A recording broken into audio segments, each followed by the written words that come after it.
Fireside Yarns, bringing the classics to life.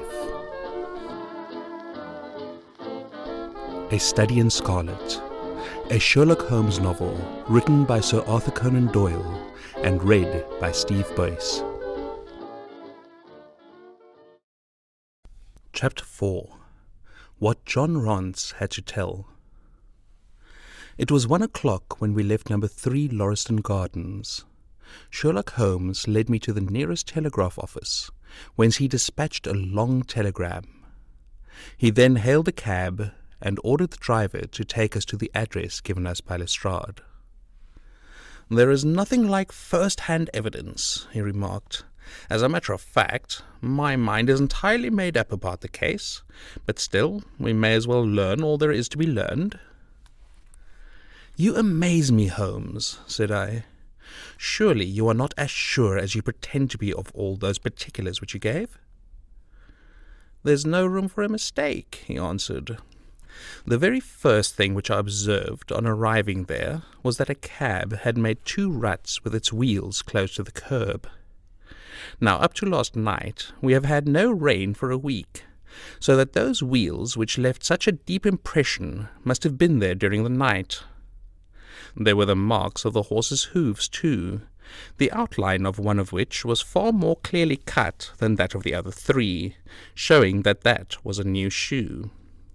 Since the cab was there after the rain began, and was not there at any time during the morning, I have Gregson's word for that, it follows that it must have been there during the night, and therefore that it brought those 2 individuals to the house." "That seems simple enough," said I. "But how about the other man's height?" "Why, the height of a man, in 9 cases out of 10, can be told from the length of his stride.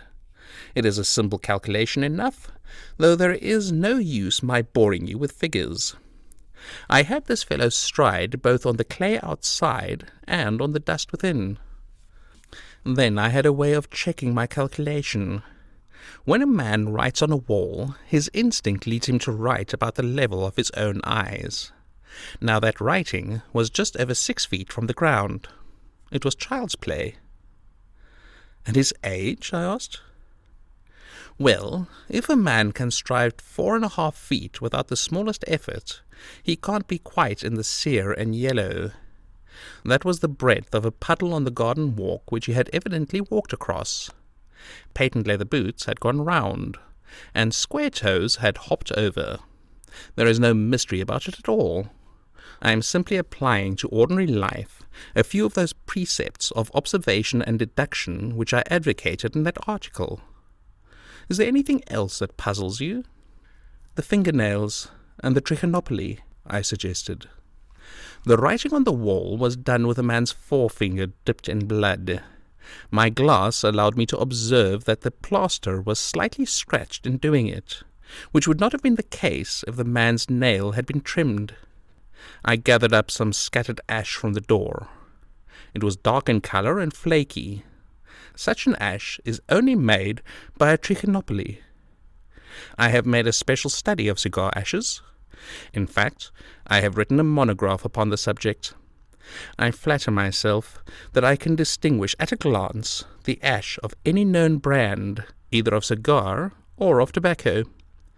It was just in such details that the skilled detective differs from the Gregson and Lestrade type." "And the florid face?" I asked. "Ah, that was a more daring shot, though I have no doubt that I was right. You must not ask me that at the present state of the affair." I passed my hand over my brow. "My head is in a whirl," I remarked. "The more one thinks of it, the more mysterious it grows. How came these 2 men, if there were 2 men, into an empty house? What has become of the cabman who drove them? How could one man compel another to take poison? Where did the blood come from? What was the object of the murderer, since robbery had no part in it? How came the woman's ring there? Above all, why should the second man write up the German word Raki before decamping? I confess that I cannot see any possible way of reconciling all of these facts." My companion smiled approvingly.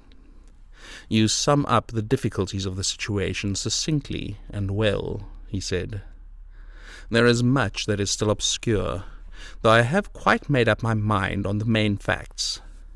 As to poor Lestrade's discovery, it was simply a blind intended to put the police upon the wrong track by suggesting socialism and secret societies. It was not done by a German. The A, if you noticed, was printed somewhat after the German fashion. Now a real German invariably prints in the Latin character, so that we may safely say that this was not written by one, but by a clumsy imitator who overdid his part. It was simply a ruse to divert inquiry into a wrong channel. I am not going to tell you much more of the case, Doctor. You know a conjurer gets no credit when once he has explained his trick, and if I show you too much of my method of working, you will come to the conclusion that I am a very ordinary individual after all." "I shall never do that," I answered. "You have brought detection as near an exact science as it ever will be brought in this world." My companion flushed up with pleasure at my words, and the earnest way in which I uttered them. I had already observed that he was as sensitive to flattery on the score of his art as any girl could be of her beauty. "I'll tell you one other thing," he said. "Patent Leathers and Square-Toes came in the same cab, and they walked down the pathway together as friendly as possible, arm in all probability.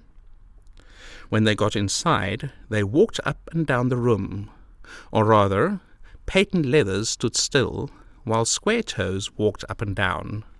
I could read all of that in the dust, and I could read that as he walked he grew more and more excited. That is shown by the increased length of his strides. He was talking all the while, and working himself up, no doubt, into a fury. Then the tragedy occurred. I told you all I know myself now, for the rest is mere surmise and conjecture. We have a good working basis, however, on which to start. We must hurry up, for I want to go to Halley's concert to hear Norman Neruda this afternoon." This conversation had occurred while our cab had been threading its way through a long succession of dingy streets and dreary byways. In the dingiest and dreariest of them all, our driver suddenly came to a stand. "That's Adley Court in there," he said, pointing to a narrow slit in the line of dead-coloured brick. "You'll find me here when you come back." Audley Court was not an attractive locality. The narrow passage led us into a quadrangle paved with flags and lined by sordid dwellings. We picked our way among groups of dirty children and through lines of discoloured linen, until we came to number 46, the door of which was decorated with a small slip of brass on which the name Rance was engraved. On inquiry, we found that the constable was in bed, and we were shown into a little front parlour to await his coming. He appeared presently, looking a little irritable at being disturbed in his slumbers. "I made my report at the office," he said. Holmes took a half-sovereign from his pocket and played with it pensively. "We thought that we should like to hear it all from your own lips," he said. "I shall be most happy to tell you anything I can," the constable answered with his eye upon the little golden disc. "Just let us hear it all in your own way as it occurred." Rance sat down on the horsehair sofa and knitted his brows as though determined not to omit anything in his narrative. "I'll tell it you from the beginning," he said. "My time is from 10 at night to 6 in the morning. At 11 there was a fight in the White Hart, but bar that all was quiet enough on the beat. At 1 o'clock it began to rain, and I met Harry Murcher, him who has the Holland Grove beat, and we stood together at the corner of Henrietta Street a-talkin'. Presently, maybe about 2 or a little after, I thought I would take a look around and see that all was right down the Brixton Road. It was precious dirty and lonely. Not a soul did I meet all the way down, though a cab or two went past me. I was a-strolling down, thinking between ourselves how uncommon handy a 4 of gin hot would be, when suddenly the glint of a light caught my eye in the window of that same house. Now, I knew that them 2 houses in Lauriston Gardens was empty, of account of him that owns them won't have the drains seen to, though the very last tenant that lived in one of them died of typhoid fever. I was knocked all in a heap, therefore, at seeing a light in the window, and I suspected as something was wrong. When I got to the door— "You stopped, and then walked back to the garden gate," my companion interrupted. "What did you do that for?" Rance gave a violent jump, and stared at Sherlock Holmes with the utmost amazement upon his features. "Why, that's true, sir," he said, "though how you come to know it, heaven only knows. You see, when I got up to the door, it was so still and so lonesome that I thought I'd be none the worse for someone with me. I ain't afeard of anything on this side of the grave, but I thought maybe it was him that died of the typhoid, inspecting the drains that killed him.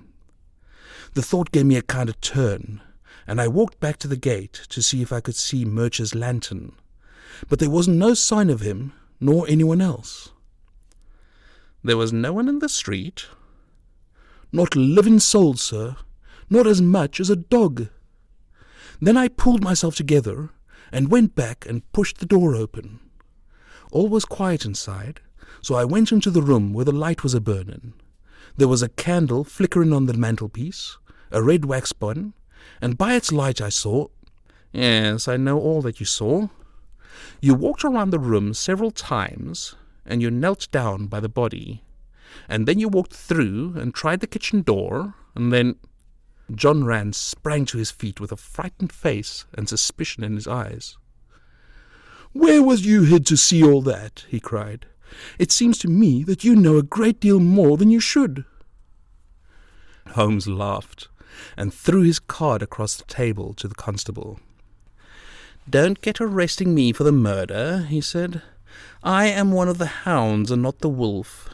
Mr. Gregson or Mr. Lestrade will answer for that. Go on, though. What did you do next?" Rance resumed his seat, without, however, losing his mystified expression. "I went back to the gate and sounded my whistle. That brought Murcher and 2 more to the spot." "Was the street empty, then?" "Well, it was, as far as anyone that could be of any good goes." "What do you mean?" The constable's features broadened into a grin.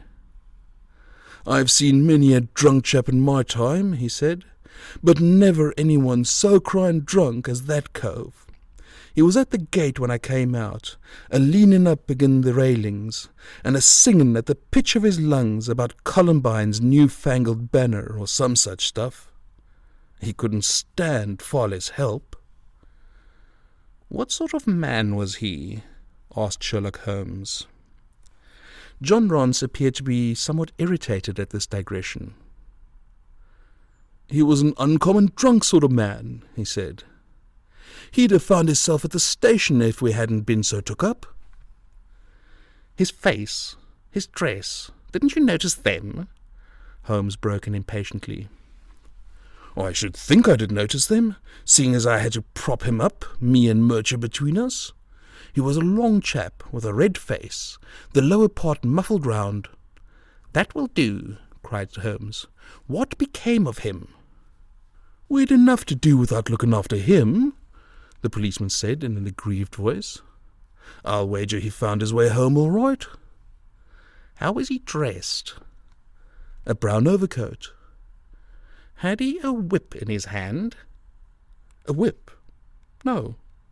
"He must have left it behind," muttered my companion. "You didn't happen to see or hear a cab after that?" "No." "There's a half-sovereign for you," my companion said, standing up and taking his hat. "I am afraid, Rance, that you will never rise in the force. That head of yours should be for use as well as ornament. You might have gained your sergeant's stripes last night. The man whom you held in your hands is the man who holds the clue to this mystery and whom we are seeking. There is no use arguing about it now. I tell you that it is so. Come along, Doctor." We started off for the cab together, leaving our informant incredulous, but obviously uncomfortable. "The blundering fool," Holmes said bitterly as we drove back to our lodgings. "Just to think of his having such an incomparable bit of good luck and not taking advantage of it." I am rather in the dark still. It is true that the description of this man tallies with your idea of the second part of the mystery. But why should he come back to the house after leaving it? That is not the way of criminals. The ring, man, the ring. That was what he came back for. If we had no other way of catching him, we can always bait our line with the ring. I shall have him, Doctor. I'll lay you 2 to 1 that I have him. I must thank you for it all. I might not have gone but for you, and so have missed the finest study I have ever come across. A study in Scarlet, eh? Why shouldn't we use a little art jargon?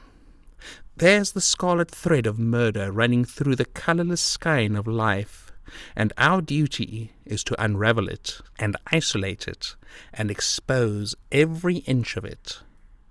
And now for lunch, and then for Norman Neruda. Her attack and her bowing are splendid. What's that little thing of Chopin's she plays so magnificently? Tra-la-la, lira-lira-lay. Leaning back in the cab, this amateur bloodhound caroled away like a lark, while I meditated upon the many-sidedness of the human mind.